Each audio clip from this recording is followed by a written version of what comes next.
কংগ্রেস নেতা ও মালদা জেলা পরিষদের সদস্য আব্দুল হান্নানের গাড়িতে হামলা। বাইক নিয়ে জাতীয় সড়কের রং রুটে এসে সজোরে ধাক্কা গাড়িতে। কালিয়াচক থানায় লিখিত অভিযোগ দায়ের। প্রাণনাশের আশঙ্কা প্রকাশ কংগ্রেস নেতার। তৃণমূলের মদতেই হামলা বলে অভিযোগ। এর আগেও তাকে থ্রেট করা হয়েছিল বলে অভিযোগ করেছেন তিনি।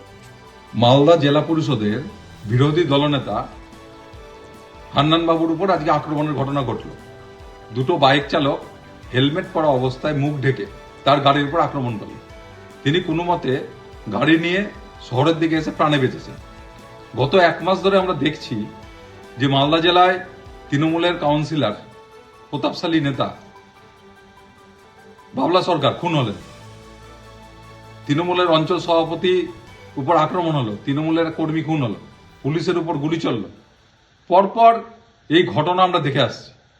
অদ্ভুতভাবে পুলিশের যে গোয়েন্দা দপ্তর, তাদের কাছে কোনো খবর থাকছে না।